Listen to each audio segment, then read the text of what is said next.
The world is a book, and those who do not travel read only one page.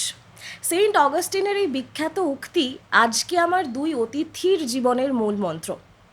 নমস্কার সকলকে, Gitanjali radio 90.4-এর আড্ডা সিরিজের এক নতুন পর্বে সকলকে স্বাগত জানাচ্ছি। আমি আছি আপনাদের সঙ্গে শাগুফতা, আর আমার সঙ্গে এমন দুজন মানুষ আছেন যাদের সঙ্গে আলাপ করাবো, কিন্তু সেই মানুষদের সঙ্গে আলাপ করানোর আগে আমার খুব বলতে ইচ্ছা করছে যে মানুষ তো ঘুরতে বেড়াতে খুব ভালোবাসে, কিন্তু প্রত্যেকটা মানুষ তার প্রত্যেকটা সফরে একটু একটু করে বদলে যায়। তার প্রত্যেকটা রাস্তা, প্রত্যেকটা শহরের অলিগলি, প্রত্যেকটা গ্রাম, প্রত্যেকটা মানুষ, তাদের গল্পগুলো একটু একটু করে তাদের জীবনের সঙ্গে একাত্ম হয়ে যায়। চলুন সেই মানুষ দুটোর সঙ্গে আমরা আজকে পরিচয় করব। আলাপ করিয়ে দিচ্ছি দেবাশিস সাহা এবং তার সফর সঙ্গিনী এবং জীবন সঙ্গিনী কাকলি সাহা। নমস্কার, স্বাগত জানাচ্ছি গীতাঞ্জলি রেডিওতে। ধন্যবাদ। কেমন আছেন বলুন? এমনিতে তো ঠিকই রয়েছে, যেগুলো বললেন খুব ভালো লাগলো। মানে বেড়ানোর ব্যাপারে যে বললে, আমি সত্যি এটাতে মানে সব থেকে বেশি আমার প্যাশন বেড়ানো, শুধু দেশে নয় দেশের বাইরেও। বহু ছোট থেকে মানে 91-এ আমি এলআইসিতে চাকরি পাই, তারপর 92-তে একবার খাজুরাও গেছিলাম। খাজুরাও গিয়ে আমি কয়েকজন ইউরোপিয়ানকে দেখেছিলাম, ওরা এসছে বেড়াতে। এই গ্রুপটা দেখে আমার ভালো লেগেছিল। তার সঙ্গে একজনেরকে দেখেছিলাম যে একা একা বেড়াচ্ছে। তো তাকে জিজ্ঞেস করলাম, তুমি একলা এরকম বেড়াচ্ছ, কাটা কাটা ভাঙা ভাঙা ইংরেজি, খুব কম বয়স তখন, 25+ হবে। তো সে বলেছিল আমি একাই ঘুরে বেড়াই। আমি চিন্তা করেছিলাম এরা বোধহয় হিপি, বোধহয় এরাই হয়, কিন্তু অ্যাকচুয়ালি তা নয়। তারা সোলো ট্রাভেলার, এখন এই টার্মটা বেশি ব্যবহার হচ্ছে, সোলো ট্রাভেলস। সোলো তো ট্রাভেল। সেটা এখন আমি শুরু করেছি 12 থেকে। পৃথিবীতে মানে বেরিয়েছি দেশের বাইরে। প্রথম ব্যাংকক পাটায়া গেছিলাম, তারপরে 14 সালে কিছু যায়নি, 15-তে গেছিলাম চায়না, দুজনে, আমি আর মিসেস দুজনেই গেছিলাম। 16-তে আবার ইউরোপের, মেন ইউরোপ যেটা বলে, এখন সবাই বলে বড় ইউরোপ। তো ওখানে 10টা কান্ট্রি একসাথে ঘোরা, 17 রাত 18 দিনে ভয়েজার্স বলে একটা গ্রুপের হাত ধরে গেছিলাম।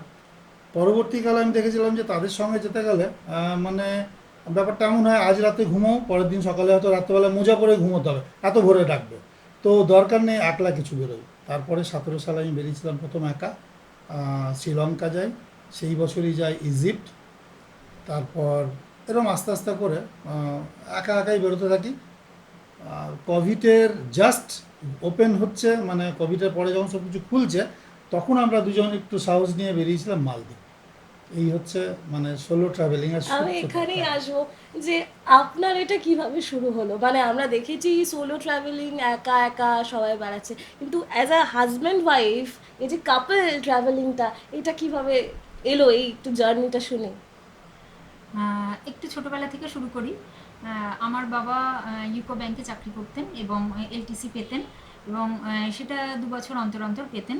এবং আমার বাবারও ভীষণভাবে নেশা ছিল বেড়ানো। শুধুমাত্র যে ফ্যামিলি নিয়ে বেড়ানো তা নয়, অফিস ট্যুরও করতেন, মানে অফিস কলিগদের নিয়ে, এমনকি 48 থেকে 50 জনকে নিয়েও মানে উনি 2-3 দিনের ট্যুর এরকম করতেন। তা সেই রকম মানে কোনো এলটিসি আমাদের বাদ যায়নি। তা তাই ছোটোবেলা থেকে আমি বাবার মার সঙ্গে কিন্তু বেরিয়ে অভ্যস্তই ছিলাম। এরপরে যখন 94-এ আমার বিয়ে হয় এবং আমার হাজব্যান্ডকে আমি মানে যখন দেখি, চিনি, এবং সেটা জানি যে তিনিও ভীষণভাবে ট্রাভেল করতে ভালোবাসেন, বেড়াতে। তো তখন কিন্তু আমার মানে মনে হয়, আমার একদমই মনে হয় না যে না আমি বিয়ের পর মানে একটু বেড়াতে পারছি না বা কিছু, এই ধরনের কিন্তু আমার কখনোই মনে হয়নি। ইনফ্যাক্ট আমার মানে বিয়ের প্রথম বেড়ানো, সেটা কিন্তু আমি মানে পরিবারে আমরা 3 জন, তখন আমার শাশুড়ি মা এবং আমি আর হাজব্যান্ড। আমার শাশুড়ি মাকে নিয়ে আমরা বেড়াতে গিয়েছিলাম দার্জিলিং, তার সঙ্গে গ্যাংটক, গ্যাংটকও ছিল। সিকিম, এইটা কিন্তু আমরা বেড়াতে গিয়েছিলাম। এইভাবে মানে আমার বেড়ানোটা শুরু হয়। এরপরে তো মানে 94, 95, 96-এ আমার ছেলে হয়, এবং ছেলে যত বড় হতে থাকে ততই তার পড়াশুনো, এগুলোর জন্য মানে আমি অতটা বেড়াতে পারতাম না, কিন্তু তবুও আমাদের পরীক্ষা শেষে বা সামার ভ্যাকেশনে আমরা বেড়াতাম। এইরকম করতে করতে হঠাৎ মানে মাধ্যমিক পরীক্ষা দেয়, এবং মানে এটাই আমাদের সবথেকে বেশি দুর্ভাগ্য যে তাকে আমরা হারাই। একটা মানে দুরারোগ্য ব্যাধিতেই তাকে আমরা 2014-তে হারিয়ে ফেলি।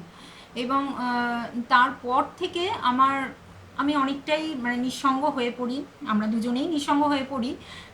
কিন্তু তার মাঝে আমার 2010-এ আমি প্রাইমারি স্কুলে চাকরি পাই। এই প্রাইমারি স্কুলে চাকরি পাওয়ার পর আরেকটা বন্ধন চলে আসে যে যেহেতু চাকরি সূত্র একটা প্রাইমারি স্কুল, অন্তত এখনকার পশ্চিমবঙ্গের প্রাইমারি স্কুলের যা অবস্থা, টিচার স্টুডেন্টদের যা রেশিও, তাতে করে আমি ছুটিটা খুব কম পাই। কিন্তু তবুও বেড়াতাম। এরপরে যখন ছেলেটিকে আমরা হারিয়ে ফেললাম, তারপরে কিন্তু মানে উনি আমাকে মানে বিশেষভাবে মানে খুবই ইনসিস্ট করেন যে না, তোমার যেমন করে হোক তুমি ছুটি নাও, নিয়ে পরে বেড়াতে যাবো। অ্যাকচুয়ালি এইভাবেই আমরা মানে সোলো ট্রাভেলার, ও তো সোলো ট্রাভেলার হিসাবে আছেই, কিন্তু আমি ওর সাথে বেড়াতে পাই গরমের ছুটি এবং পুজোর ছুটিতে। এটা আমার স্কুলকেও মানে ডিস্টার্ব করা হয় না, আবার আমি ওকে কিছুটা সঙ্গও দিতে পারি। অ্যাকচুয়ালি ছেলে মারা যাওয়ার পর আমি দেখি আমাদের আর করণীয় কিছু নেই, তাই বাড়িটাকেও বিক্রি করে দিই, যে টাকাটা পাই সেই টাকাটা পুরো বেড়ানোর ইয়েতেই লাগিয়ে দেবো। কেন কি, আর তো আমার চিন্তা ভাবনা, আর আমি যে বয়সে ছেলে হারাই তখন আমার বয়স 51, যে নেক্সট আবার কোনো কিছু ইস্যু ব্যাপারটাকে আমি মাথা দিয়ে আনিনি, পুরোপুরি বেড়ানোর মধ্যে দিয়ে নিই। আর তাছাড়া আমার এটা আগে ছিলই। তো সত্যি কথা বলতে তার খরচ মানে পড়ার খরচ আমদানিগুলো তো আর কিছু লাগেনি, তা দিয়ে তারপরে আর এইভাবে বেরিয়ে যায়। আর ও আমার যতদূর মনে হয়, আমি একলা যখন ঘুরছি ও একটু এনকারেজড হয় যে হ্যাঁ তাহলে চলো আমিও শুদ্ধ যাই। আদারওয়াইজ আমি আহ, একা একা, একেবারে একা একা ফিলিপিন্স গেছি, 3বার গেছি। প্রথমে তো ফেসবুক থেকে আলাপ হয় একজনের সঙ্গে, মহিলার সঙ্গে। সে বললো আমার বোনের বিয়ে, তুমি কি আসবে? আমি বললাম, হ্যাঁ যাবো, যদি থাকতে দাও খেতে দাও যাবো। আমাকে থাকতে দিয়েছিল চার্চে। আমি গিয়ে পৌঁছেছিলাম, তারা আপ্যায়ন করেছিল দারুণভাবে। এয়ারপোর্ট থেকে আমাকে নিয়ে যাওয়ার জন্য গাড়ি নিয়ে এসেছিলো 4টি মহিলা 1টি পুরুষ। তাদের সাথে গেলাম, গিয়ে আমাকে নিয়ে গেলো চার্চে, সেখানে থাকা, ফিরে আসলাম। সেই বিয়ে বাড়িতে আরও দুজনের সঙ্গে আলাপ হলো। আর ফিলিপিন্স তো 7,304টা কিংবা 6টা দ্বীপের দেশ, বিভিন্ন দ্বীপের লোকেদের সঙ্গে আলাপ হয়েছিল। এখন আবার আপ্যায়ন আসে, কখনো কখনো কল আসে। যেমন আমি জানুয়ারি এই বছরই 23শে জানুয়ারি 2026 আবারও যাব। এরকম করে আমার অনেকগুলো দেশই ঘোরা হয়ে গেল। প্রথম অভিজ্ঞতাটা একটু শুনি, যখন প্রথম বাড়ি থেকে বাইরে বেরোলেন, প্রথম জার্নি, মানে দেশের বাইরে যখন বেরোলেন, কেমন ছিল? দুজনের কাছে এক এক করে শুনবো আমি দুজনের অভিজ্ঞতা। হ্যাঁ, আমি 2012-তে বেরিয়েছি একলা। তো আমি একা ছিলাম আর 6জন ডাক্তারবাবু ছিলেন। আমি তো জানতাম না যে তারা, এবারে এয়ারপোর্টে গিয়ে আমি চিনি না জানি না, জাস্ট আমি টিকিট হাতে ঘোরাঘুরি করছি। এবং ইন্টারন্যাশনাল এয়ারপোর্ট মানে কলকাতা আলাদা সেপারেট জায়গা, একটু কেমন কেমন লাগছিল। তারপরে পরিচয় হলো, ওরা বললেন যে আবার ডাক্তার। তখন আমার মনে মনে ইয়ে হলো, যাক অসুস্থ টসুস্থ হলে অনেকগুলো ডাক্তার আছে, এটা একটা বিরাট সুবিধা ছিল। 7জন মাত্র ছিলাম। তো ওটা ছিল 4 রাত 5 দিনের। গেলাম, ফিরে আসলাম। বিদেশের মাটিতে পা দিয়ে আমার যেটা মনে হয়েছিল, আরে এইদিকে মানুষ কীরকম হয়। দেখি সবারই হাইটগুলো কম, প্রথমত যেহেতু মঙ্গোলীয় জাতে, এই হাইটগুলো কম, কিন্তু আমাদের থেকে ভীষণ বেশি পরিমাণে ফর্সা, তাদের পাশে দাঁড়াবো কী করে, এরকম লাগছিল। তো যাই হোক, ইংরেজিও সেই কাঁপা কাঁপা, ভুলভাল করে বোঝাতাম। তো প্রথম এটা হয়েছিল, কিন্তু তার থেকে আমি যথেষ্ট এন্থু পাই। তারপরে যখন চায়না গেলাম সেই ব্যাপারটা হয়নি। চায়নাটা ও ছিল সঙ্গে, ওর ওটা ছিল প্রথম। ও যদি বলতে পারে চায়নার ব্যাপারে। হ্যাঁ হ্যাঁ। চায়নাটা আমার কাছে প্রথম মানে বিদেশ যাত্রা, কিন্তু এশিয়া মহাদেশের মধ্যে। তো প্রথম যখন আমরা ঠিক করলাম, ও ঠিক করলো যে না তোমাকে নিয়েও আমি বিদেশ যাব, তখন কিন্তু বললো যে না, প্রথম ইউরোপ নয়, প্রথম আগে আমরা এশিয়া মহাদেশের মধ্যেই আমরা ঘুরবো, তারপর আমরা ইউরোপ করব। কারণ কিছুটা তো আলাদা রকম থাকে, মানে দেশের মধ্যে একটা সফর করা আর বাইরে একটা সফর করার মধ্যে অনেকটা তফাৎ থাকে। তো সত্যি মানে যখন আমরা চায়না গিয়েছিলাম, তো চায়নাটাও আমরা একটা মানে গ্রুপের সাথেই গিয়েছিলাম। সেখানেও বিভিন্ন জেলা থেকে তারা ছিল এবং সকলেই বাংলায় কথা বলছে, অতএব কথাটার জন্য আমার কোনো রকম কোনো মানে আমাদের অসুবিধা গ্রুপের হয়নি। মধ্যে যে গ্রুপের কথাবার্তা ছিল মধ্যে যে কোনো অসুবিধা কথাবার্তা নেই। বলা, তাতে কোনো অসুবিধা হয়নি। তবে দূরের কিন্তু বলতে আমরাই ছিলাম, কলকাতা সারাউন্ডিংস সব এই 200 কিলোমিটার দূরে আমরা হ্যাঁ, মফস্বল। বেশিরভাগ ক্ষেত্রেই কলকাতার ট্যুর পার্টির সঙ্গে আমরা যখনই গেছি তখনই দেখেছি যে মানে বীরভূম জেলা থেকে খুব একটা বিশেষ কিন্তু ট্রাভেলারদের পাওয়া যায় না। তো আমরা একাই তখন হয়ে যাই। কিন্তু যখন দেখি যে না বর্ধমান থেকে আছে, মেদিনীপুর থেকে আছে, তখন মনে হয় যে না ঠিক আছে, জেলারও তো কিছু কিছু আছে। তো যাই হোক, যখন মানে চায়নাতে গিয়ে প্রথম মানে গেলাম আর কি, চায়নার যে বিভিন্ন দেশগুলোতে, মানে বিভিন্ন জায়গাগুলোতে যখন যাচ্ছি, তখন তাদেরকে দেখছি তারা কীরকম ধরনের, শুধু বইতেই পড়েছিলাম, বইতেই ছবি দেখেছি বা টিভিতে ছবি দেখেছি, এবার আমরা নিজের চোখে দেখছি তাদের, তারা কীরকমভাবে তাদের খাওয়া দাওয়া বলুন বা তাদের হাঁটা চলা, তাদের যে জায়গাগুলোতে, মানে তারা তো একটু আমাদের থেকে তো একটু শর্ট সাইজের হয়, তো সেখানে তাদের বাথরুমেও যে কমোড বলুন বা ইয়ে বলুন, সেগুলোও যেন একটু ছোট ছোট।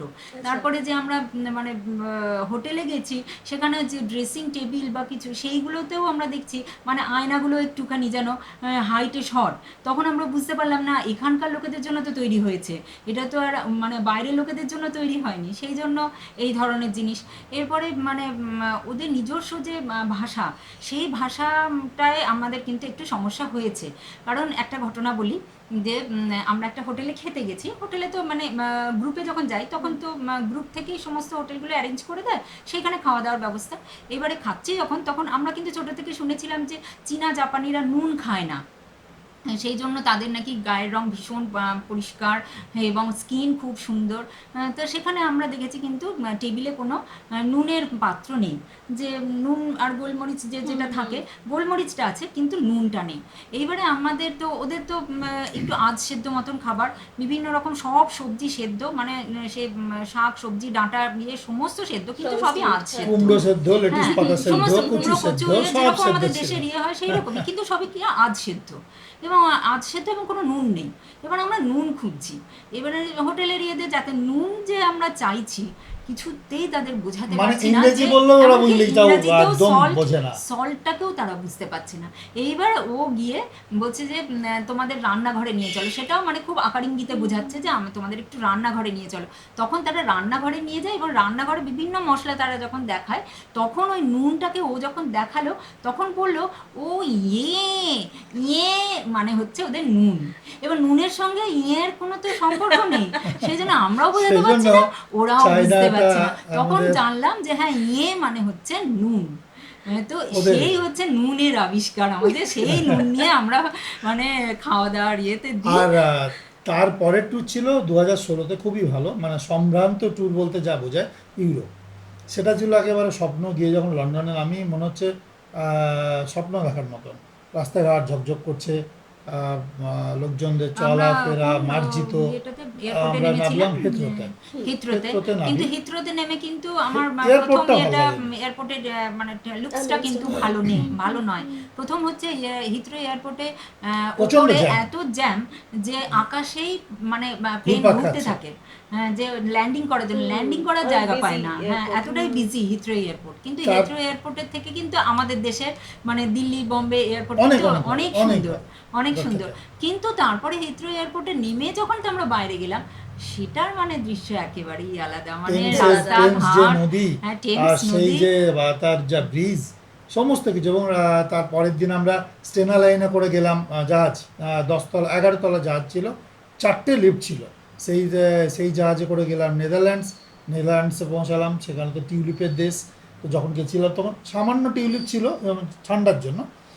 তারপর সে নেদারল্যান্ড থেকে বেলজিয়াম, তারপর France, Italy, Vatican city, Switzerland, everything, মানে যতগুলো হয় ওখানে ওই এলাকাটাতে, পুরো গ্র্যান্ড ইউরোপ বলে, ওগুলোকে করে আমরা ব্যাক করেছিলাম। জার্মানির মিউনিক দিয়েই ব্যাক করলাম। সেই একটা ইউরোপ ট্যুর ছিল। আরেকটা করেছিলাম আমি 2017-তে, সেটা ছিল স্ক্যান্ডিনেভিয়া। ওটাতে ও যায়নি, আমি আর আরেক ভদ্রলোক ছিলেন, দুজনে মিলে গেছিলাম, বর্ধমানের ভদ্রলোক। দুজনে মিলে গেছিলাম মস্কো, রাশিয়ার সঙ্গে ফিনল্যান্ড, নরওয়ে, সুইডেন, ডেনমার্ক থেকে ব্যাক।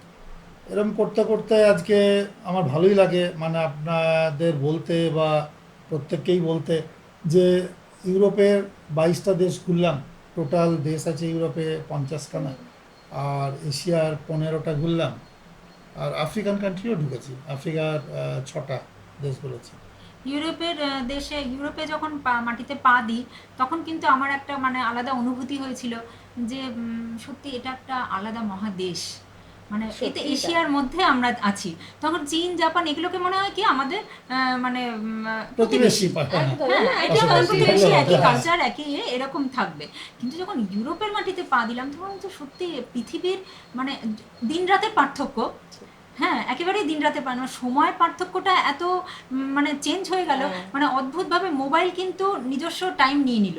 মোবাইল কিন্তু এ দেশে যেরকম বিদেশে যেই গেলাম প্লেনে যাচ্ছি তখনই কিন্তু মোবাইল তার নিজস্ব টাইম নিয়ে নিয়েছে, কি অদ্ভুত। অদ্ভুত। হ্যাঁ কিন্তু ঘড়িতে তখন দেখছি আমাদের দেশে যেটা যেটা বাজছে আমরা সেইটাই ভায়া বাজছে। দুবাই গেছিলাম, হ্যাঁ। তো দুবাই গিয়ে দেখলাম আমাদের সঙ্গে আমাদের ঘড়ি ঠিক আছে, ওখানে 2.5 ঘন্টা ডিফারেন্স হয়ে গেছে।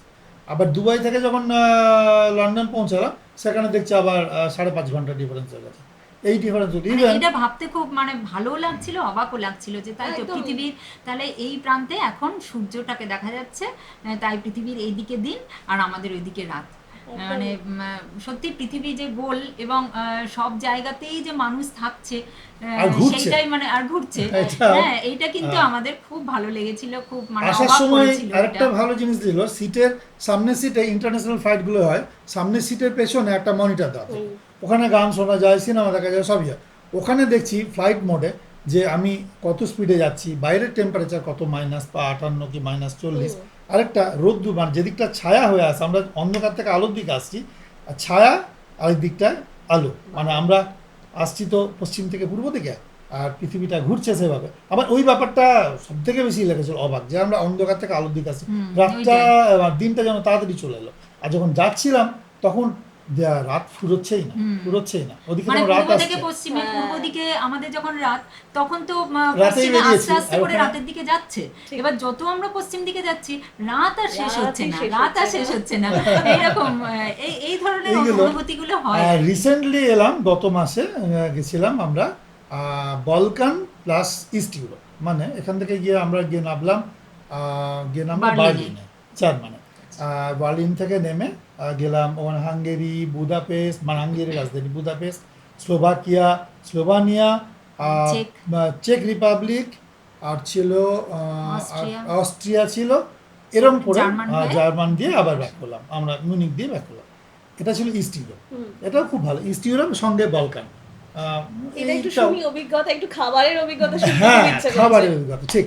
এটা একটা খাবারটা একটু রুচিটা একটু অন্যরকমের। যেমন আমাকে অনেকে আমার অফিসেও, মানে এলআইসির অনেকে বলতে আমার ঘনিষ্ঠ বন্ধু বা আছে জুনিয়র জেলা স্কুলের স্টুডেন্ট, তো সে বলতো তুমি তো দাদা মেচ্ছ। আমরা মেচ্ছ মানে তোমার কোনো জাত নেই। ঠিক আছে, দেশে বাইরে গেলে তো জাত থাকবেই না। এমনই প্লেনে যখন যাচ্ছি তখন ভেড়ার মাংস পাচ্ছি, ওখানে নামার পরে সমস্ত রকমের মাংস আছে, গরু, শুয়োর, মোষ। এর মাঝে আমি একটু বলি, প্লেনে যখন যাওয়া হয়, ট্রাভেল করা হয়, তখন কিন্তু টিকিটেই ওরা জিজ্ঞেস করে নেয় হিন্দু মিল ইয়া আদার্স। যে হিন্দু মিল তখন কিন্তু ওরা সবসময় ওই নয় ল্যাম্প নয় চিকেন ভেড়া এটাই না হলো দেয়। ছাগল, এটাই এই দেয়, একটা এটা আছে। এ ছাড়া কিন্তু আর অন্য কোনো রকম কিন্তু কিছু আমাদের দেয় দেয় না। না। আমাদের হিন্দু। অন্তত হিন্দু মিল হিন্দু। যাদের ইনক্লুড না, আছে লেখা আছে। সেই হিন্দু মিলে কিন্তু দেয় না। এরপরে কিন্তু যারা হিন্দু মিল নয় কিন্তু তারা খেতে মানে চাইছে, ইচ্ছুক। তাদেরকে কিন্তু দিচ্ছে এবং তাদের কাছে ওইটা কিন্তু খুব মানে ক্যাজুয়াল। আমাদের কাছে যেরকম চিকেন, আমাদের কাছে যেরকম মাটন, সেই ধরনেরই সমস্ত ধরনের, সেটা পর্ক, অ্যাকচুয়ালি সবটাই। খ্রিস্টানরা গরুও খায়, শুয়োরও খায়। একদম। এবার আমি না মেচ্ছ বলেছিল, আমার ভালোও লেগেছিল, ভুল বলেনি, কারণ আমি ওখানে গিয়ে গরুর মাংস খেয়েছি, কোথাও হয়তো মোষের মাংস সেটাও খেয়েছি, ম্যাক্সিমামই ভেড়ার মাংসই পেয়েছি, চিকেন পেয়েছি, আবার অক্টোপাসও খেয়েছি। ওখানে খাবারগুলো যেভাবে দেওয়া থাকে, বাফেট ব্রেকফাস্ট যেটা, সেটা ওই একদিকে শুধু মাংস, মানে সমস্ত রকমের মাংস, একদিকে ভেজ, তখন সেখানে ভেজ, একদিকে পেস্ট্রি, বিভিন্ন রকমের খাবারই দেওয়া থাকে, অসুবিধা কিছু হয় না। তবে কিন্তু মেনলি ইউরোপে মানে ব্রেডের ওপরেই চলে, হ্যাঁ, বিভিন্ন বা ধরনের হাতের bread, ব্যাপারটা বিভিন্ন খুবই ধরনের কম। ব্রেড, সেটা ব্রাউন খুবই ব্রেড, কম। সেটা মানে এক একটা ব্রেড এতটাই শক্ত থাকে যে মনে হয় যেন মানে হাতুড়ি দিয়ে ভাঙলে মনে হয় ভাঙা যাবে, এই ধরনের আর কি, এতটাই শক্ত। কিন্তু আমরা ওটা জানি না অতটা, মানে অনেক অজানা খাবার থাকে যেগুলো মাঝে মাঝে ট্রাই করতে মন হয়, কিন্তু ট্রাই করতে গিয়ে দেখা যায় না আমাদের ঠিক ভালো লাগছে না। যেমন হ্যাম থাকে, হ্যামটা বুঝতে পারি না কি হ্যামটা Sea কি, fish থাকে। সি পিস থাকে, হ্যামগুলো স্লাইস করে কাটা থাকে, গোলাপি গোলাপি কালারের পড়ে থাকে।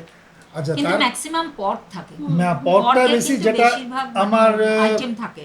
আমার ওটা এই ইদানিং কালে এই 61 বছর মানে 60+ হয়ে যাওয়ার পর একটা কেমন ভয় লাগে, মানে আমি আর খাই না বিগত, আগে কখনো সখনো খেয়েছি, লাস্ট আমি কাম্বোডিয়াতে খেয়েছিলাম, তারপর আর আমি খাই না।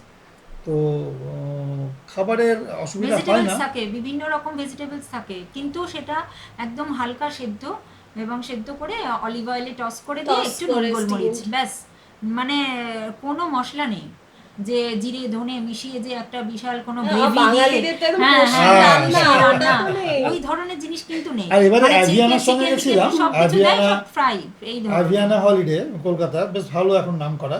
ও তো ওরা আবার লাঞ্চ এবং ডিনার দুটোই করেছিল। তো লাঞ্চে নিয়ে যাচ্ছিল আমাদের ইন্ডিয়ান রেস্টুরেন্টে, কখনো পাঞ্জাবি, কখনো মারাঠি, কোনো ওখানে একটা গিয়েও জায়গাতে। কিন্তু আমরা দেখলাম ইন্ডিয়ানদের জন্য কিন্তু মানে রান্নাঘরের ব্যবস্থা আছে, কিচেনের ব্যবস্থা আছে, ওপরে ইউরোপিয়ান, কিন্তু নিচে তলাতে ইন্ডিয়ানদের জন্য কিচেনের ব্যবস্থা আছে। এবং সেখানে বিশেষ করে পাঞ্জাবিরা উত্তরপ্রদেশ থেকে আর হিমাচলি ছিল। বাংলাদেশ থেকে, হিমাচল থেকে কিন্তু ওরা গিয়ে, কিন্তু ওয়েস্ট বেঙ্গল থেকে দেখলাম না যে ওয়েস্ট বেঙ্গলের কোনো কেউ গিয়ে ওখানে গিয়ে কাজ করতে পারছে কিনা। কিন্তু তাদের কাছেও যখন জিজ্ঞেস করলাম তোমাদের কীরকম মানে অভিজ্ঞতা এখানে, দিয়ে বলছে এখানে কাজ করাটা একটা খানিক টাফ, মানে ভীষণভাবে ফ্লুয়েন্ট ইংলিশ না হলে ওরা নেয় না, নেবে না। ওরা নেয় না, কারণ ওরা ভীষণভাবে এটিকেট ম্যানার্স মেনটেন একদম। করে, ভীষণভাবে এটিকেট ম্যানার্স মেনটেন ঠিক। করে। মানে ব্রেকফাস্টে যে আমাদের সাজিয়ে দেওয়া হয়, ওখানে যে জলের মানে বটলগুলো থাকে, বটল থেকে কিন্তু জল খাওয়া যায় না, এই একটা মানে নিয়ম, যে ওখানে গ্লাস আছে, গ্লাসে ঢালো, গ্লাসে গ্লাসে ঢেলে। ঢেলে তারপরে তুমি খাও। কখনোই ডাইরেক্ট মানে বটল ইউজ করা সেটা কিন্তু যায় না। একদম, এই যে হ্যাঁ বেসিক ডাইনিং হ্যাঁ, এটিকেট হ্যাঁ হ্যাঁ যেগুলো, হ্যাঁ, একদম। এটা এইটাই। আমরা কেউ করি না, আমি দেখেছি যেটা এবং আমাদের করার যখন মধ্যে পড়ে ইউরোপ না। ট্যুর করা হয়, তখন কিন্তু কলকাতায় যে কোনো গ্রুপই করুক না কেন, ওদের একটা গেট টুগেদার হয় মেনলি ইউরোপ ট্যুরের জন্য, কারণ ইউরোপে অনেক কিছু এটিকেট ম্যানার্স মেনটেন করতে হয়, যেটা কিন্তু ইন্ডিয়ানদের মধ্যে থাকে না। এবং তারা তো ট্যুর করিয়ে করিয়ে তারা অভ্যস্ত, যে হ্যাঁ ইন্ডিয়ানদের মধ্যে কী ধরনের আমরা মিসবিহেভিয়ার আমরা আর লক্ষ্য করি, এবং সেটা কিন্তু সম্পূর্ণরূপে দায় পড়ে ম্যানেজারের, ট্যুর ম্যানেজারের। একদম। সেই জন্য যে বাস একটা দিয়ে দেয়, সেই বাস কিন্তু ড্রাইভার চালায়, এবং ড্রাইভারই সেখানে খালাসি, এবং ড্রাইভারই সম্পূর্ণরূপে পরিষ্কার পরিচ্ছন্ন করার দায়িত্ব কিন্তু বাসটার ড্রাইভারের। সেই জন্য অতএব ড্রাইভার ড্রাইভারকে ড্রাইভার বলে বলে দেয়। ক্যাপ্টেন হ্যাঁ, বলা হয়, ওদের ওখানে ক্যাপ্টেন। ড্রাইভারকে ক্যাপ্টেন বলা হয়। এবং তা সে কিন্তু সমস্ত বারবার বলে দেয় যে এই সিটে কিন্তু কিছু ফেলবেন না, মানে যদি দুটো ফেলেন সিট একটা অন্তর অন্তর একটা করে dustbin গার্বেজ দেওয়া আছে। প্যাকেট থাকে, ডাস্টবিন মানে দেওয়া থাকে। একটা মানে বিস্কুট চিড়ে মুড়ি যাই খাও না কেন, বাসে প্রথম কথা খেতে দেয় না, বাস লক করে নিচে নামিয়ে দেয়, তারপরে খেতে দেয়। যদি বা খেতে দেয় তো সবটা সময় বলে যে বি অ্যালার্ট, যেন এতটুকুও কণা নিচে না পড়ে। সেটা তো মানে বাদামের খোসা বলুন বা ওই চকলেটের ওগুলো তো মানে বাদই দিন, ওগুলো তো দেখাই যাবে না। দুটো জিনিস মনে পড়ে গেল কথা বলতে বলতে তোমাদের সাথে। একবার আমরা এখান থেকে মুড়ি নিয়ে গেছিলাম, তা মুড়ি ইটালিতে বসে একটা মাঠের ধারে বসে মুড়ি খাচ্ছিলাম, একটা অফিসের সামনে মাঠ মতন ছিল। মানে তাতে লাঞ্চ ঢেলে। পিরিয়ড, মানে হ্যাঁ, লাঞ্চ ব্রেক হয়েছে আর কি। আমার লাঞ্চ ব্রেকে আমাদের সেন্ট্রাল ইউরোপে বলে দিয়েছিল যে লাঞ্চ আমরা দেবো না, আপনারা শুকনো জিনিস ক্যারি করবেন। তো আমরা সেখানে কিন্তু মুড়ি নিয়ে গিয়েছিলাম। আর মুড়ি কাজু বাদাম এসব নিয়ে খাচ্ছিলাম। হঠাৎ দু একজন ইটালিয়ান লোক ওই অফিস থেকে বেরিয়ে একটু তাকাতে তাকাতে গেল এলো, একজন এসে বললো প্লিজ গিভ মি খুসখুস। আর আমি can't understand what is it, আর দ্যাট থিংস খুসখুস, মুড়িকে খুসখুস বললো, একটু এক হাত দিয়েছিলাম, তাতে কারো খুশিতে এরকমভাবে খেতে খেতে যাচ্ছে, এটা একটা মজার। আর দুর্ভাগ্য বা কষ্টকর বা হাসি তিনটে মিলিয়ে, যেটা এবারেও পেয়েছি আগের বারেও পেয়েছি, টয়লেটের ব্যাপারটা। আমাদের এখানে কি হয় বা ভারতবর্ষের যে কোনো জায়গায় ছেলেরা তো যেখানে সেখানে পি করে, আর ওখানে তো এই ব্যাপারটা নেই, বিরাট ফাইন হয়ে যাবে। আমাদের যে কোনো জায়গায় নামিয়ে দিত, সেখানে নামিয়ে গিয়ে যেখানে যেতে হয় 1 ইউরো দিতে হবে। তাহলে 1 ইউরো মানে আমাদের 106 টাকা। মানে আমাদেরকে খুব ভেবেচিন্তে বাথরুম ইউজ করতে হতো, সারাদিনে মানে 3 বার যদি সারাদিনের বাথরুম জল যায় খাওয়াটাও কিন্তু খুব মেপে মেপে করতে করতে হবে। হতো। আর মানে বাস একবার চলতে লাগলে 2 ঘন্টার কমে কিছুতেই দাঁড়াবে না, আবার 2 ঘন্টা হয়ে গেলে একবার ব্রেক নেবেই নেবে। সেটা কারণ কি, ওরা জিপিএস এ কন্ট্রোল করে, ওখান থেকে দেখে এই এত নাম্বার বাস ছাড়লো, 2 ঘন্টা পর সে দাঁড়ালো কি না। সে যদি না দাঁড়ায় তাহলে ওই ক্যাপ্টেনের ফাইন হয়ে যাবে। সেই জন্য যে কোনো মানে ওদের গ্যাস স্টেশন বলে, আমাদের যেরকম পেট্রোল পাম্প বলে, ওদের গ্যাস Gasoline, স্টেশন, হ্যাঁ, হ্যাঁ gas গ্যাস স্টেশন station, বলে, এবং gasoline। টয়লেট বলে না, বাথরুম বলে না, ডাব্লিউসি বলে। হুম। হ্যাঁ, সেই ডাব্লিউসি মানে ওখানে ডাব্লিউসি থাকবে, সেটা পেয়েবল অর নট পেয়েবল, সেটা যে কোনো দু রকমেরই, কিন্তু যে কোনো পেয়েবেল থাকতে হলে পারে। আর Payable হলে তিনবার ওটা গেলে অনেকটা 300 মানে- টাকা পার পার্সন, ভেবে এটা খুব যেতে হবে। কষ্টদায়ক এবং সেইটাই। হাস্যকর যে কিন্তু কিভাবে কি মানে করা ওরা যায়। চেষ্টা করে যে যাতে করে মানে হ্যাঁ। ফ্রি টয়লেট ব্যবহার করা হয় আর কি, ফ্রি টয়লেটে ওরা দাঁড়ানোর চেষ্টা করে, কিন্তু সব জায়গায় তো হয় না সেটা, ঠিক। ফ্রি টয়লেটে দাঁড়ানো যায় না। এবং গ্যাস স্টেশনগুলোতে বিভিন্ন রকম খাবার আইটেম পাওয়া যাবে, সুভেনিয়ার পাওয়া যাবে, এই ধরনের ওদের বিভিন্ন গ্যাস স্টেশনগুলো এইভাবেই তৈরি হয়ে যায়। আফ্রিকা নিয়ে একটু বলি, আফ্রিকা হ্যাঁ। ও এখনো ঢোকেনি। আফ্রিকান কোনো কান্ট্রি তুমি কোন হ্যাঁ, অপশন হ্যাঁ, কোনটা? কেনিয়া। আচ্ছা, হ্যাঁ, ভুলে কেনিয়া গেছিলাম। tour করেছি। এতগুলো কেনিয়াটা ঢুকেছিল। আমি প্রথম গেছিলাম ইজিপ্ট। ইজিপ্টে গিয়ে মানে আমার একদম চোখ বড় হয়ে গেছিল, যেটা আবার একটা অন্য জিনিস। পিরামিড, একেবারে ক্লিওপেট্রা, সমস্ত তুতানখামেন, কোন সেই period এ চলে যাওয়া। 5000 ইতিহাসে ছোটবেলাকার আগে। ইতিহাস বই হ্যাঁ, মনে পড়ে তো যাবে। সেইখানে গিয়ে সেই সব পিরামিড দেখা, এবং তার পিরামিডের যে সোনা ভেবেছিল পিরামিডের ভেতরে পাবো দেখতে, সেখানে নেই, আছে মিউজিয়ামে। আর তার বডি দেখে এসেছিলাম, তুতানখামেনের বডি বড্ড ছোট হয়ে গেছে, জানি না, দেখতে কিন্তু খুব বাজে লাগছিল দেখে, ছাঁচের ভেতরে রাখা আছে, কিন্তু অবাক বিস্ময় এখনও রয়েছে। আর সেই যা সোনা, আর গিজা পিরামিড, সেটাও একটা দেখার মতন, সেটাও ভালো লেগেছিল। সঙ্গে সুদানের, মানে পৃথিবীর সব থেকে দরিদ্র দেশ তখন সুদান, তার উপরে সোমালিয়া, মানে সেকেন্ড দরিদ্র দেশ সুদান। আর তারপরে ভালো সাফারি করেছিলাম কেনিয়া, কেনিয়া সাফারি খুব ভালো। আর দুটো দেশ আমি গেলাম, খুব ভালো লাগলো, সেটা হচ্ছে মরিশাস। আর আমি তো মানে বলবো, যদি কেউ পারে মরিশাস যেন যায়। অনেক ইন্ডিয়ান আছে, প্রচুর প্রচুর ইন্ডিয়ান আছে, যেখানে ভালো লাগবে। তার পেছনে ইতিহাস আছে, যে ব্রিটিশরা তখন এখান থেকে প্রচুর লেবার নিয়ে গেছিলো ইন্ডিয়ান, তারা ওখানে মরিশাস গিয়ে কাজ করতে গিয়ে সেখানে সেটেল থেকে হয়ে গেছে। যায়। মরিশাস আর একটা দেশ খুব কম লোক যায়, যাই না, ইদানিং এটা করছে, সেটা হচ্ছে সেসেলস। সেসেলস দারুণ। সেসেলস হচ্ছে প্রকৃতি, সি বিচ, নারকেল গাছ আর সাদা বালি, এই যদি কেউ দেখতে চায় তাহলে তো একটা সেসেলস যেতে হবে। একটু রিস্ক নিয়ে যেতে হবে, একলা গেলে খুব ভালো। এখন ডাইরেক্ট ফ্লাইটে হয়ে গেছে বম্বে টু সেসেলস। আর আমি গেছিলাম একটু ভেঙে, বম্বে টু আদিস আবাবা, আদিস আবাবা টু সেসেলস, এইভাবে গেছিলাম। আর ওটা গেছিলাম আমি ইথিওপিয়ান এয়ারওয়েজে, ভালো এয়ারওয়েজ। সেসেলসটাও খুব ভালো। আর কেনিয়া, তানজানিয়াটা ইচ্ছা আছে যাওয়ার। তানজানিয়া পুরো নয়, ওই যে যেটা জাঞ্জিবার বলে একটা আইল্যান্ড আছে, ওই জাঞ্জিবার আইল্যান্ডটা। কেনিয়াতে জঙ্গল সাফারি করা হয়েছিল। কেমন ছিল? কি কি দারুণ দেখলেন ছিল, বলুন দারুণ একটু। ছিল। মানে ওদের কি যেন বলে, বিগ ফাইভ। হ্যাঁ, বিগ ফাইভ ওরা দেখাবেই, ওটা দেখাবে, মানে ওটা ওদের 5টা একটা জন্তু টার্গেট। বড় বড়, ওটা ওদেরকে ওরা দেখাতে হবে, নাহলে ওদের মানে আফসোস এবং ওদের একটা ইয়ে। মানে ভীষণ আচ্ছা। ভীষণ ভালো লেগেছিল দেখাতে হবে। যখন চোখের সামনে একটা জিরাফ দেখছি, মানে ভালো। মানে রং করা জিনিস যেন আমরা বইতে দেখে এসেছি সেই ছবি। বইয়ের পাতা থেকে হ্যাঁ, উঠে বইয়ের চলে পাতা এসেছে। থেকে যেন সত্যি সত্যি উঠে এসে বাবলা একদম গাছ লম্বা খাচ্ছে। গলাটা বার করে সে গাছের পাতা থেকে গাছের পাতা খাচ্ছে। বাবলা গাছ। ভীষণ ভীষণ ভালো লেগেছিল।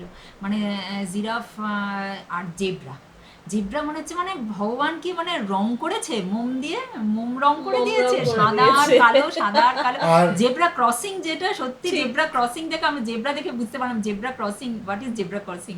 মানে যখন জেব্রারা ক্রস করছে তখন আমরা বলছি it is zebra crossing. Zebra crossing, একদমই। খুবই সুন্দর, আর খুবই সামনে সুন্দর। থেকে দেখেছিলাম সিংহ, সিংহ ভীষণ সামনে। দেখেছি, আচ্ছা। হ্যাঁ হ্যাঁ, একদম সিংহ সামনে দেখেছি থেকে, একদম সামনে মানে থেকে। হয়তো 8 ফিট 10 ফিট দূরে সিংহটা পেরিয়ে যাচ্ছে। আমার ভিডিওতে মানে মোবাইলে ছোট ছোট রেকর্ডিং আছে। এবারে গন্ডার। আমাদের কেনিয়াতে যখন গেলাম, যখন জঙ্গল সাফারি, আমাদের কিন্তু জঙ্গলটা একটু অন্যরকম, মানে আমাদের যেরকম বড় বড় গাছ, হ্যাঁ, এই আমরা ধরনের দেখতে একটা জঙ্গল concept বলতে নিয়ে 11 মাইলের যেটা- জঙ্গল না, তুই হ্যাঁ, আমাদের ওখানে জঙ্গল। তো একটু Brownish, অন্ধকার, হ্যাঁ, হ্যাঁ, অন্ধকার হ্যাঁ, অন্ধকার হ্যাঁ, মতো ঠিক। নিয়ে থাকবে। আর সাবাই ঘাস, কিন্তু ওটা 4 সাবাই ঘাস, ফিটের বেশি পুরো একদম height নয়। এইরকম সাবাই ঘাস, কিন্তু ওই সাবাই ঘাসের যে বুশগুলো হয়, সেই বুশের ওখানে কিন্তু আড়ালেই মানে লুকিয়ে বাঘেরা থাকে। সব একদম ফুল ফ্যামিলি থাকে। হ্যাঁ। হ্যাঁ, মানে দেখে বোঝা যায় যে একদম মা বাবা কি সুন্দর ছেলে মেয়েদের নিয়ে সা- একদম বেড়াতে চারটাকে বেরিয়েছে। দেখেছি। হ্যাঁ, ঠিক।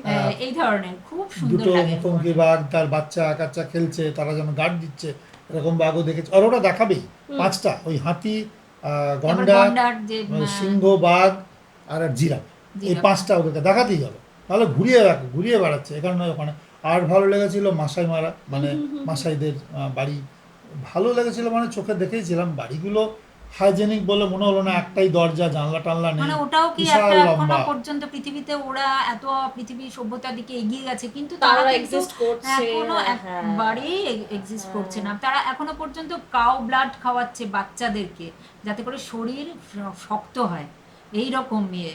তো কিন্তু তবুও তাদের মধ্যে কয়েকজনা খুব সুন্দর ইংলিশ শিখে গেছে এবং ইংলিশে ট্যুর মানে ট্রাভেলার্সের সাথে খুব সুন্দর কথাবার্তা বলে, নাহলে তো ওদের ভাষা আমরা কিছুই বুঝবো না। না। একদম ওরা প্রচুর সিংহের রক্ত মানে নিয়ে আসছে টিপ অলংকার দেওয়ার পরে জন্য। বসে থাকে তারা, প্রচুর প্রচুর সেই এখন সেটা গয়নাগাটি সিংহের পরে। রক্ত না কার রক্ত জানা নেই, কিন্তু Culture. দিচ্ছে, হ্যাঁ কালচার হ্যাঁ, এই হ্যাঁ, রকম লুকসটা হ্যাঁ। কিন্তু ভীষণ একটা গ্র্যান্ডার লুকস, হ্যাঁ, মাসাইদের হুম, লুকসটা মাসাইদের। অসাধারণ।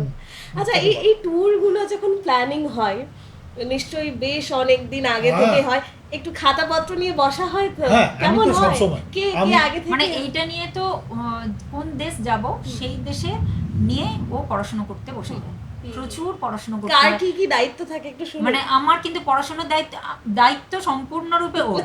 মানে কোথায় আমি যাব, কোথায় নিয়ে যাওয়া হবে, কেমন ভাবে নিয়ে যাওয়া হবে, তার প্যাকিং, তার জন্য কি কি ড্রেস নিয়ে যাওয়া হবে, কটা কি ড্রেস নিয়ে যাবে, সেটা সম্পূর্ণ দায়িত্ব হচ্ছে ওর।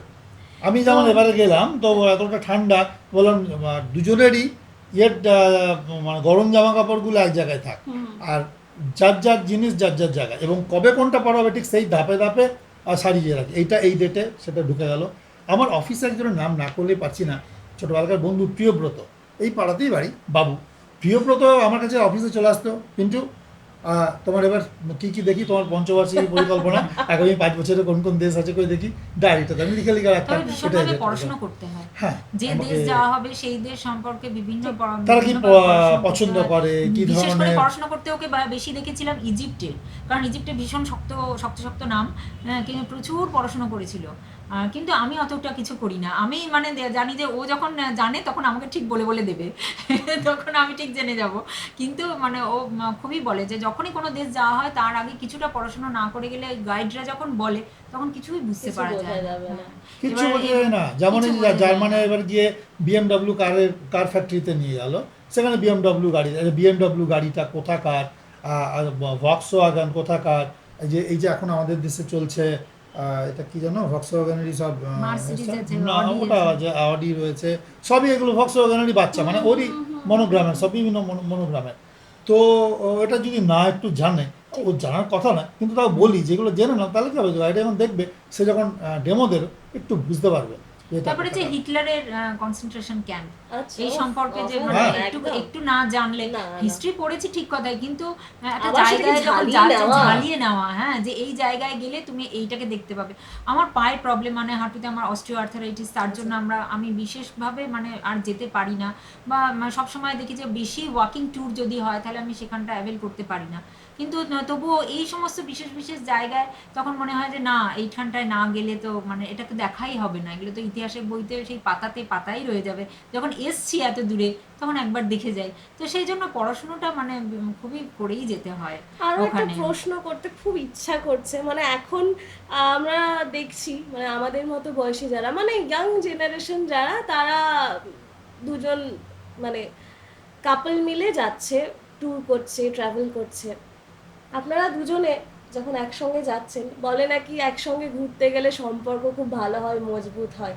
কি মনে হয়? আপনার কথাতেই বুঝতে পারলাম যে এত ভরসা করে যান। হ্যাঁ, হ্যাঁ, কি মানে একটু একটু সবাইকে একটু বলুন, মানে আপনার এক্সপিরিয়েন্স অনেক, এই এক্সপিরিয়েন্সের কথাটা একটু ইয়াং জেনারেশনকেও একটু বোঝান প্লিজ। হ্যাঁ, নিশ্চয়ই। ট্রাভেল করতে গেলে কিন্তু সম্পর্কটা মজবুত হয়, ঠিক কথাই। এবং একে অপরের প্রতি যে একটা ভরসা, আমি তো ওর উপরে ভীষণভাবে ভরসা করি, যে শরীর খারাপ বলুন বা কী করে যাব না যাব, কী প্যাকিং করব না করব, সম্পূর্ণরূপে ওর উপরেই নির্ভর করা। বা বাইরে গেলে যে হঠাৎ করে শরীর টরীর খারাপ করে যায় তাহলে কি মেডিসিন নেওয়া হবে, মেডিসিনও আমাদের মানে সম্পূর্ণরূপে মেডিসিন নিয়ে যেতে হয়, কারণ কি ওখানে গেলে মেডিসিন কখনোই ওখানে পাওয়া যাবে না উইদাউট প্রেসক্রিপশন, এবং সেটা অনেক খরচ সাপেক্ষ ব্যাপার এবং অনেক সময় সাপেক্ষ ব্যাপার। তার জন্য এই যে জিনিসগুলোকে মানে গুছিয়ে সাজিয়ে নিয়ে যে আমাকে নিয়ে একটা ট্যুর করা, এটা মানে সত্যি কথা আমি বলবো, এটা কিন্তু মানে আমি একজন স্ত্রী হয়ে আমি বলবো যে হাজব্যান্ডদের কিন্তু অনেক বড় মন, যে অনেক টাকা খরচ, এক একটা ট্যুর পিছু প্রায় পার হেড 4 লাখ 5 লাখ করে খরচ। তো খরচটা ওর খুব ইচ্ছা না থাকলে কখনো আমাকে আমার জন্য কেন খরচটা করবে?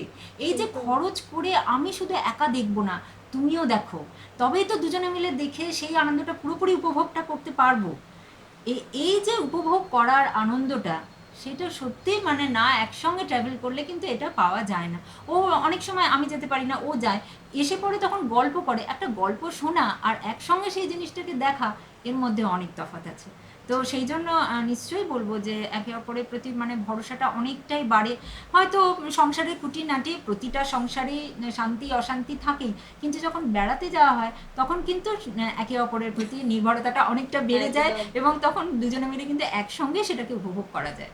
সেই জন্য বলবো নিশ্চয়ই করে ট্রাভেল করা খুব দরকার, অ্যাকচুয়ালি ভীষণভাবে সকাল দরকার। থেকে মানে একটা এত দিয়ে সারাটা দিন যে খাবো তার জন্য একটা অ্যান্টাসিড খেয়ে নাও, এটা একটা বহুত জরুরি মানে আছে। সকালবেলা উঠে আমি তো মানে ওটাই ঘুমিয়ে থাকিও একটা- আমার হাতে দিয়ে দেয় একটা অ্যান্টাসিডটা, যে না এইটাকে মানে খেয়ে নাও, ওটাকে একটা ওটা কি যেন, রাবিপ্রাজল হোক হ্যাঁ, বা প্যান40 হোক, একটা কিছু খেয়ে নাও, তাতে তারপরে করে যাও, এবার সারাদিনে কিছু যা করার নেই, খাওয়া যা হোক হোক। না কেন অন্তত সুস্থ থাকবে। হ্যাঁ, একবার আমি ফেরম ফেসে গেছিলাম সেসেলসে গিয়ে, আমি যে কিছুতেই আর পেটটা একটু ডিস্টার্ব হয়েছে, তার সিফ্রন 500 আমি দিচ্ছে না।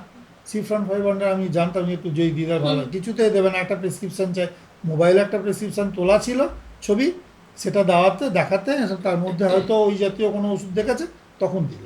আর সাউথ আফ্রিকায় গিয়ে আবার একটা আমার এরকম মুশকিলে পড়েছিলাম, জ্বর হয়ে গেছিলো আচ্ছা।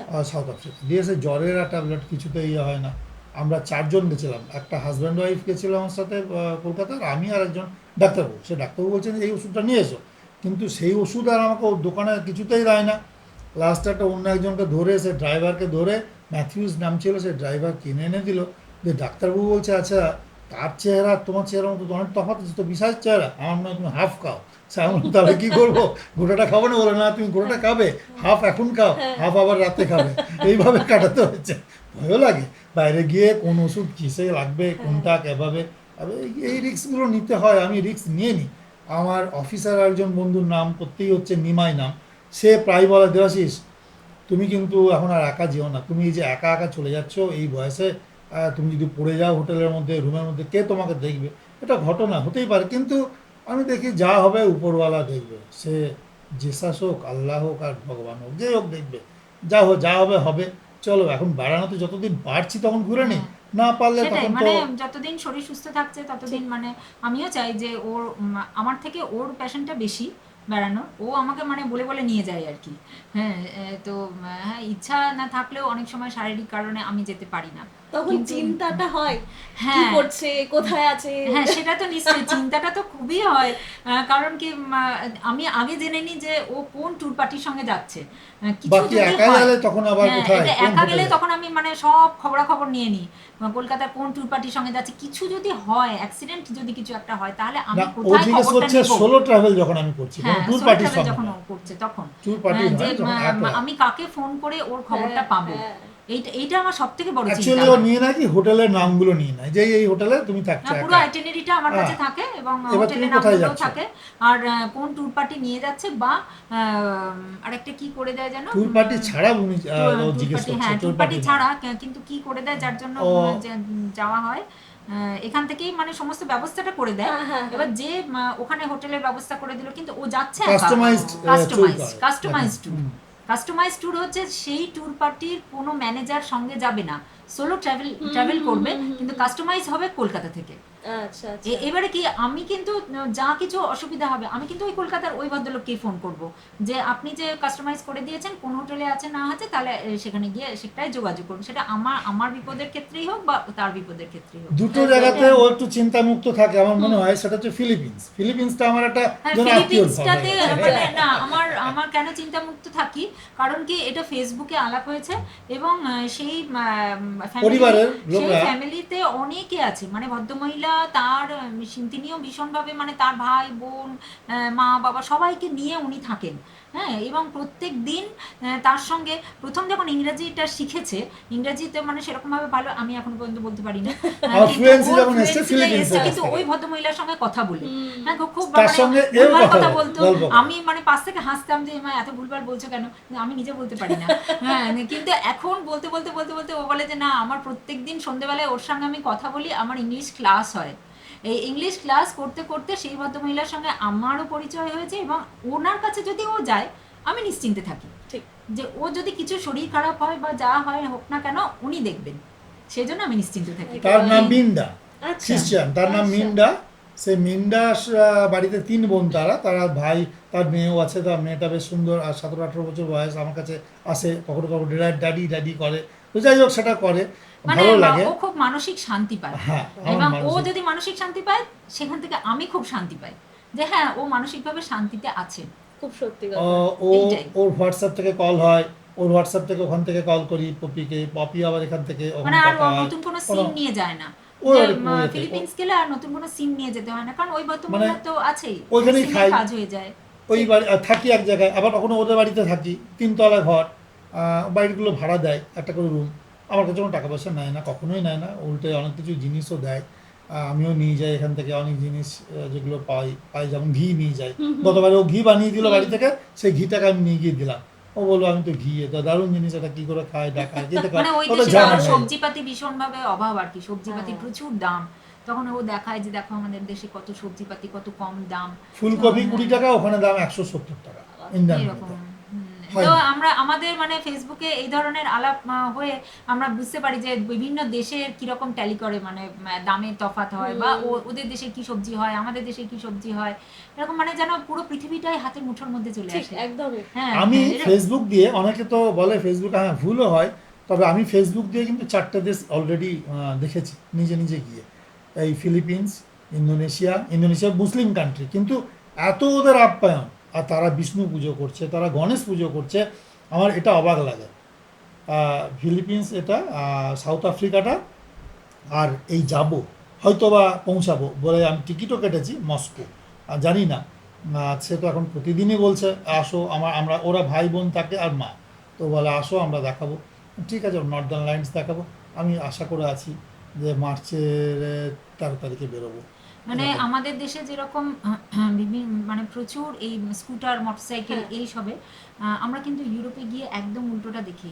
ওরা কিন্তু স্কুটার মোটরসাইকেল একেবারেই ইউজ করে না, মানে বিভিন্ন এজের ছেলেরা কিন্তু শুধু সাইকেল। সাইকেল, এবং রাস্তার মধ্যে সাইকেলের ছবি দেওয়া থাকে, এবং সেই সাইকেল বেয়ে দিয়েই সাইকেল চালিয়ে হ্যাঁ, যাবে, এই এবং হচ্ছে সকলেরই এটা, মাথায় হ্যাঁ। একটা হেলমেট এবং সাইকেল, মানে অফিস যাচ্ছে সেও সাইকেলে, মানে সে স্কুলে যাচ্ছে কলেজে যাচ্ছে, বিভিন্ন এজের ছেলেরা ছেলে মেয়েরা কিন্তু সব সাইকেল। পরিবেশ দূষণ ভীষণ হচ্ছে না। সচেতন। এইবারে ইস্ট পরিবেশ ইউরোপ গিয়ে দূষণ হচ্ছে আরেকটা না। জিনিস দেখলাম, যে ভীষণ টিমটিমে আলো, এত ম্লান কেন আলো, কেন ঝলমলে আলো নয়। তখন জিজ্ঞেস করা হলো ওখানে, তখন ওই ক্যাপ্টেন, ওই যে আমাদের বাসের ক্যাপ্টেন, উনি বলছেন যে গ্লোবাল ওয়ার্মিং এর জন্য কোনো হাই ভোল্টেজের আলো ব্যবহার করা হয় না, মানে একদম আমার অবাক রাজধানী লাগলো, শহর, অবাক। ক্যাপিটাল সিটি, সেখানে কিন্তু বার্লিন, হ্যাঁ বড় বড় জার্মানি। বড় বড় রাস্তায় এইরকম ভাবে আলো, কিন্তু আলোর ভোল্টেজ কিন্তু খুবই অল্প। 40-এর বেশি নয় বলে মনে হ্যাঁ। হচ্ছে। গাড়ির এরকম। লাইটের অত জোর, আমাদের হ্যাঁ। এখানে এক একটা মোটর বাইক পেরিয়ে যায়, এমন এমন লাইট, আর যেমন তার শব্দ, তো মানে ভয়ঙ্কর লাগে। ওখানে শব্দ দূষণটাও নেই, একেবারেই শব্দ শব্দ দূষণ দূষণ নেই, নেই, লাইটের বায়ু তো দূষণও নেই, সচেতন তো নিজেদেরকে শব্দ হতে দূষণও হবে। নেই। এমনকি মানে এতটাই পরিষ্কার পরিচ্ছন্ন, কোথাও ম্যাপেল ট্রির পাতা ছাড়া অন্য কিচ্ছু বাহ। পড়েনি, অন্য কিচ্ছু পড়েনি। অ্যান্ড স্মোকিং তো করছে, কিন্তু স্মোকিং জোন আছে এবং স্মোকিং টেবিল আছে, যেরকম মানে ডাস্টবিন হয় না সেরকম স্মোকিং বিন আছে, সেই আচ্ছা। স্মোকিং বিন ওরা স্মোক করে কিন্তু ওইখানেই ফেলবে। এবং আর যদি স্মোকিংটা যেখানে ওইটাকে না ঘিরে থাকে, করছে, আর যদি রাস্তায় না চলতে থাকে চলতে করছে না। তখন দেখছি যে ছেলেরা স্মোক করে লাস্ট অংশটা সেই ম্যান হোলের যে ছোট ছোট ফুটোগুলো থাকে সেই ফুটোর মধ্যে ফেলছে। তাহলে মানুষ যতই কম পপুলেশন হোক না কেন, ওই কটা মানুষই যদি সচেতন হয় তাহলে কিন্তু দেশ অনেক পরিচ্ছন্ন একদমই থাকবে। তাই, শুধু সেটাই। মিউনিসিপ্যালিটি বা কর্পোরেশনকে দোষ দিলে হবে না, না এর না, দায়িত্ব যে কিন্তু তার নয়, পরিষ্কার দায়িত্ব নয়, প্রত্যেকটা পরিচ্ছন্ন নয়, মানুষের। আমাদেরও প্রত্যেকের দায়িত্ব একার আছে। একার একদম। দায়িত্ব। প্রত্যেকটা মানুষের এই দায়িত্ব, এটা কিন্তু আমরা মানে বাইরে গিয়ে এটা রিয়েলাইজ করতে পারি ভীষণভাবে। সত্যি তাই। ইন্দোনেশিয়া এত গরিব দেশ, আমাদের 1 টাকা ওখানে গিয়ে 186 টাকা হচ্ছে। ভিয়েতনাম, আমাদের 1 টাকা ওখানে গিয়ে 323 টাকা হচ্ছে, আজকের ডেটে দেখলাম 290 টাকা হচ্ছে। এনিওয়ে, সেটাও অনেক পরিচ্ছন্ন দেশ। ইন্দোনেশিয়া পরিচ্ছন্ন দেশ, ফিলিপিন্স পরিচ্ছন্ন দেশ, আমাদের থেকে তো আমরা গরিব। ভিয়েতনামে গিয়ে কিন্তু মানে গাইড পেয়েছিলাম মেয়ে, এখানে এমনি ইস্ট ইউরোপে তো আমরা মেয়েদের গাইড পাচ্ছি, কিন্তু ভিয়েতনামে গিয়েও আমরা গাইড হিসেবে পেয়েছিলাম একটি ভদ্রমহিলাকে, বাচ্চা আছে 1.5 বছরের বাচ্চা, তাকে রেখে দিয়ে প্রচণ্ড বৃষ্টি, ঝমঝম করে বৃষ্টি, আমরা ভাবতে পারি না যে ওই বৃষ্টির মধ্যে আমরা বেরোবো কী করে, ট্যুর করবো কী করে। কিন্তু না, তাদের টাইম ইজ টাইম। তারা যখন ট্যুরের টাইম দিয়েছে ওই টাইমে নিতেও আসলো হোটেলে, এরকমভাবে ছাতা নিয়ে একটা রেনকোট পরে আমাদেরকেও বললো ছাতা নিন, রেনকোট যদি না নেন তাহলে বাইরে গিয়ে রেনকোট কিনে নিন, এবং কিনে নিয়ে সেই রেনকোট পরে ওরা বৃষ্টির মধ্যে কিন্তু একটা সময় থেমে থাকেনি, যেখানে যে মানে ট্যুরের স্পটে নিয়ে যাওয়ার কথা সেই স্পটে নিয়ে গিয়ে সেইগুলো সমস্ত কিছু বলেছে ওই ঝমঝম করে বৃষ্টির মধ্যে। আমরা ভাবতে পারি না মানে ভিয়েতনামিদের এতখানি ক্ষমতা। হ্যাঁ, মানে ওই জন্যই ভিয়েতনামিদের ক্ষমতা তো ভিয়েতনাম আমরা মানে দেখেইছি যে আমেরিকার সঙ্গে যুদ্ধ করে কি করে তাদেরকে নিজেদের দেশ থেকে তাড়িয়েছিল। হটিয়েছিল, যার জন্য ভিয়েতনাম কং যে বলে, সত্যি তারা একদম সংগ্রামী মানসিকতার মহিলা ছিল, এবং ওই ঝড় বৃষ্টি কোনো ব্যাপার নয়, আসবেই, সেই টাইমেই মানে আসবে। ট্রাভেল করলে কিন্তু মন অনেক বড় হয়। ঠিক। হ্যাঁ, এটা কিন্তু ট্রাভেলের একটা বিশাল দিক। আর ভীষণ অ্যাডজাস্টেবল হয়ে যায় আর কি, আমি ক্ষমতাটা যেমন বাড়ে। ফিলিপিন্সে গিয়ে চার্চে ছিলাম 11টা রাত, 10টা রাত। তো এটা যদি মানে সেরকম জায়গায় তো পারতাম না। আবার কোনো কোনো জায়গায় ভীষণ ঠান্ডা, সেখানেও আছি, গরম আছি, আচ্ছা, ইন্দোনেশিয়া আছে। যারা বলো। ট্যুরে যেতে চাইছে, আপনাদের দেখে ইন্সপায়ার হচ্ছে, তাদেরকে কি বলবেন? কি কি জিনিস ইমার্জেন্সি কিট হিসেবে নিয়ে যেতে হবে? কিভাবে তারা প্যাকিংটা করবে? একটু যদি হ্যাঁ, গাইড করে দেন। যদি ঠান্ডার জায়গায় যায় তাহলে জুতোটা যেন কখনোই লেদারের না নেয়। আমি যেটা ভুগেছি, লেদারের জুতো নিয়ে গিয়ে কষ্ট হয়েছে। তা এই যেগুলো মানে স্নিকার, এবং লেদারের স্নিকার যদি হয় খুব ভালো, আর ওয়াটারপ্রুফ স্নিকার হলে আরও ভালো। এটা গেল। আর কিছু মেডিসিন, পেটের, জ্বরের, ঘাড় পা ব্যথা, দাঁতে ব্যথা, এগুলো থাকেই থাকে, সাধারণ মেডিসিনগুলো নিতেই হবে। লাগবেই গরমের জায়গাতে। আর হ্যাঁ, আরেকটা জিনিস, ফ্লাইটের জন্য চেক ইন আর কেবিনের Check-in আর ইয়েগুলো cabin bag আলাদা ঠিকঠাক করে। করে প্রয়োজন নেয়।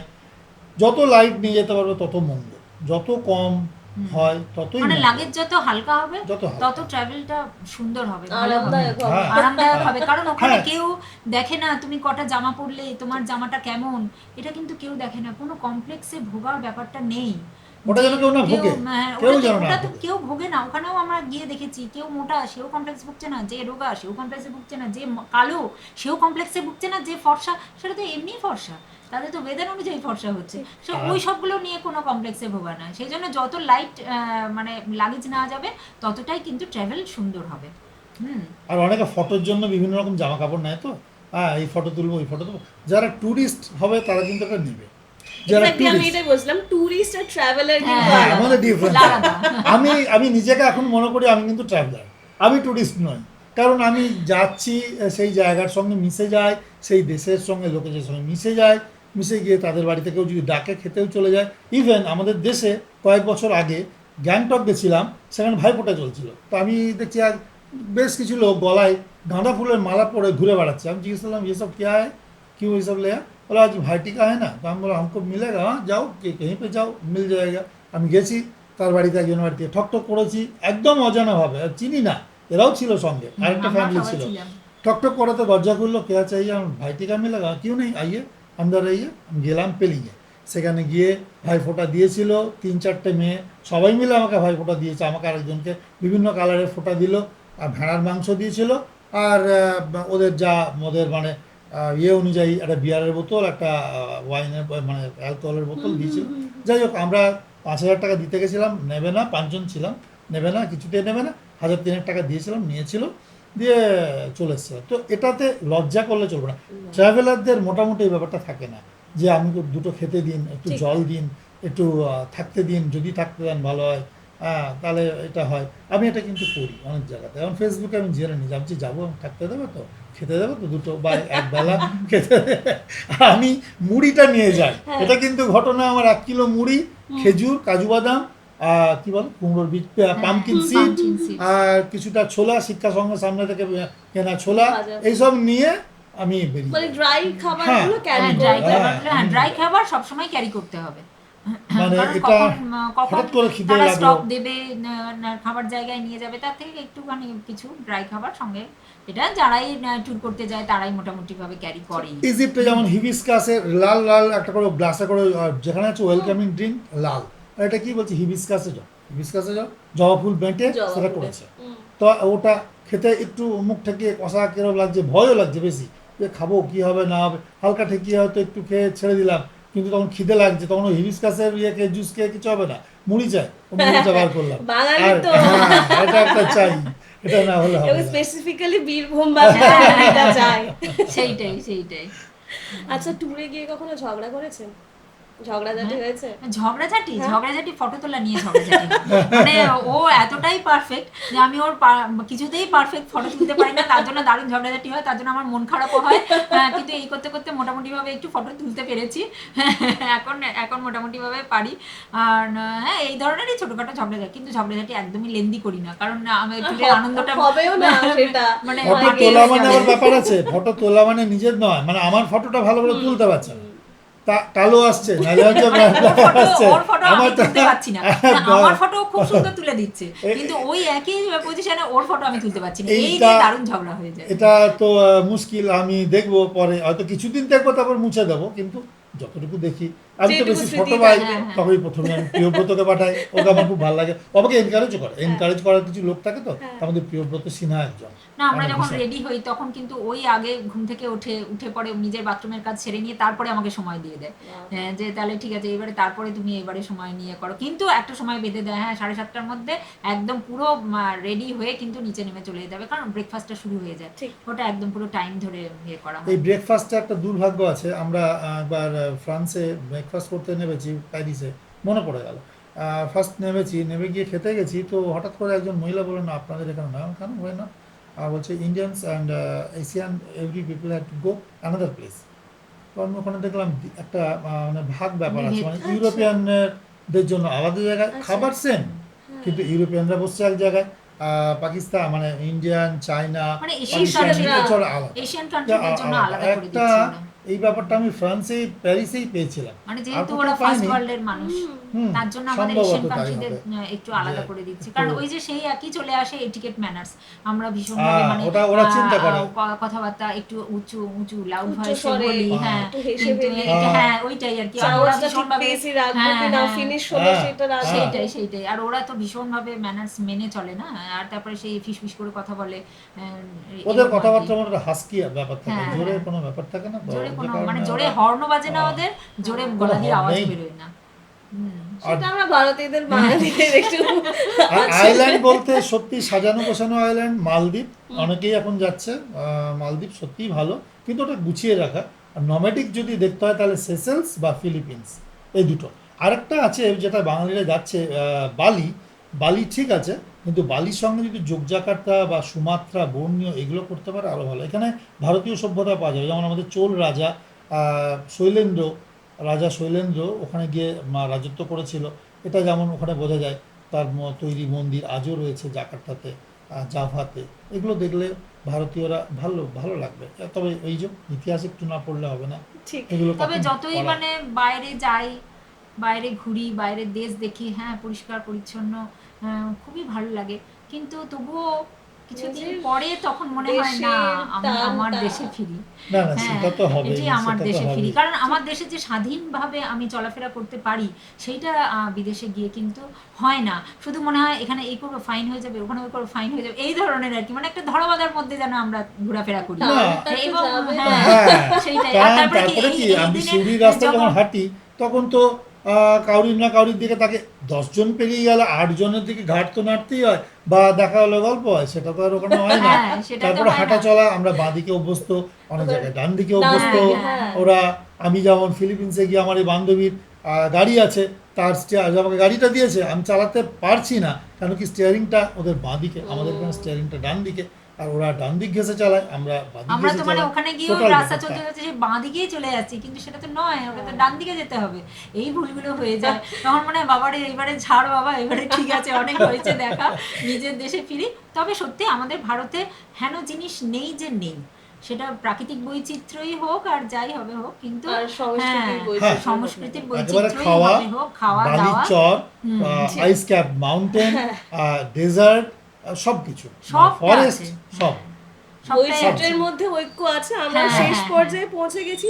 তাই যারা নতুন নতুন ট্রাভেল করতে চাইছে হ্যাঁ। তাদেরকে কিছু কিছু একটু টিপস দিয়ে দিন, কি কি করবে, কোথায় কোথায় যেতে পারে, নতুন জায়গা যেগুলো এখনো এক্সপ্লোর সবাই করতে পারেনি। না, আমি তো বলবো যে ইন্দোনেশিয়া যাক।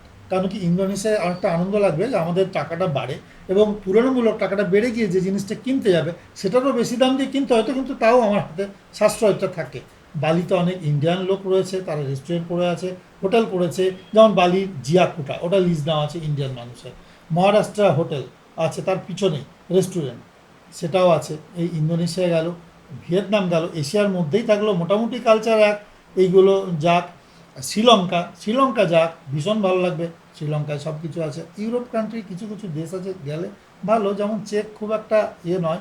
হাঙ্গেরি, আমাদের পয়সা বেশি ওখানে, বেড়ে যাবে হাঙ্গেরি। আরেকটা জায়গা এখন খুব হচ্ছে, আমার ইচ্ছা আছে, এখনো যাইনি, না আলমাটি, না আজারবাইজান, তারপর কাজাকিস্তান, এই জায়গাগুলো আমাদের টাকা অনেক বেড়ে যায়, এবং জায়গাগুলো একটু আলাদা সংস্কৃতি আছে। আমাদের মধ্যপ্রাচ্যেই তো সংস্কৃতি ঠিক। বলতে তো মধ্যপ্রাচ্য। মানে গিয়ে মানে মনে হয় যে একটু কিছু কেনাকাটা করি, হ্যাঁ। কিন্তু দেখি যে মোটামুটিভাবে ভারতে তো সবই পাওয়া যাচ্ছে, সবই একই জিনিস, কিন্তু ভারতীয় টাকায় ওটা অনেক বেশি। তখন আর মনে হয় না যে ওটা কিনি। না। হ্যাঁ, কিন্তু যেখানে আমাদের টাকাটা বেড়ে যায়, সেখানে মনে হয় না, এটা বেড়াতে এসেছি যখন, তখন একটুখানি কিছু কিনে হ্যাঁ, নিয়ে যাই। একটা কিছু হ্যাঁ, স্মৃতি একটা যেটা কিছু হ্যাঁ। স্মৃতি থাকে। কিনে নিয়ে যায়, সেটা ছোটখাটো সুভেনিয়ার, হ্যাঁ। ঠিক আছে, কিন্তু একটু মানুষজনের জন্য একটুখানি কিছু কিনে ঠিক। নিয়ে যায়, তখন সেটা সাধ্যের মধ্যে হয়ে হ্যাঁ। যায় আর কি। কিন্তু ইউরোপে গেলে হচ্ছে সেটা না, কারণ ইউরোপে গেলে হচ্ছে না। ইউরোপে একটা ব্যাগের দাম বলছে 50 ইউরো। 50 ইউরো মানে সেটা 5,000 টাকা দাম। তো 5,000 টাকা যদি দাম হয়, সেই ব্যাগটা আমি নিউ মার্কেটের সামনে খুব আমাদের এখানে শৌকি নেই, হ্যাঁ। আমি পেয়ে যাবো 250 কি 300 400-500 টাকায় পেয়ে এরকম যাচ্ছি। দাম। তো কেন ওখান থেকে এত যেটা দাম যেটা দিয়ে আমরা কিনতে যাবো? অন্যজনকে যদি দিয়েও প্রেজেন্টও করি, তাহলে কিন্তু সে এমন কিছু অভিভূত হবে না যে না বিদেশ থেকে এনে দিয়েছে। ঠিক। একেবারে সেম, হ্যাঁ, একেবারেই সেম। একই। সেই এখান জন্য থেকে মানে নিয়েও ওইটা বিক্রি করছে আমাকে। কেনাকাটা কিন্তু করা যায় না। সবসময় বলবো কি, কেনাকাটা করার কোনো মানে প্রয়োজন বলে মনেই করি না। ওই যে ট্যুরিস্ট আর হ্যাঁ, ট্রাভেলার, হ্যাঁ, ট্রাভেলার হ্যাঁ। কিন্তু ট্রাভেল মাইন্ড নিয়েই চলতে হবে, আর এই ট্রাভেলার মাইন্ড নিয়েই আমরা চলবো, এবং আমরা গীতাঞ্জলি রেডিওর তরফ থেকে আশা করব, এবং অনেক অনেক আগাম শুভেচ্ছা জানাবো। আপনারা দুজনে এভাবেই পৃথিবীর আরও নানা দেশ ঘুরতে থাকুন, আরও অভিজ্ঞতা সঞ্চয় হোক আপনাদের ছুটিতে। শেষ বার্তা যদি কিছু বলতে চান আমাদের দর্শকদের উদ্দেশ্যে। না, গীতাঞ্জলিকে মানে অনেক অনেক ধন্যবাদ। আমার হাজবেন্ডের অনেক দিনের ইচ্ছা ছিল যে মানে এত যে নিজে ঘুরে বেড়াচ্ছে, সেটা একটু শেয়ার করা।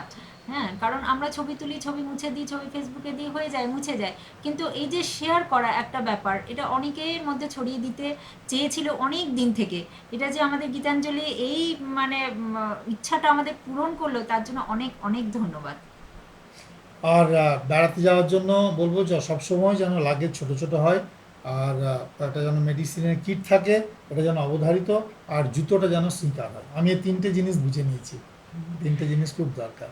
একদম।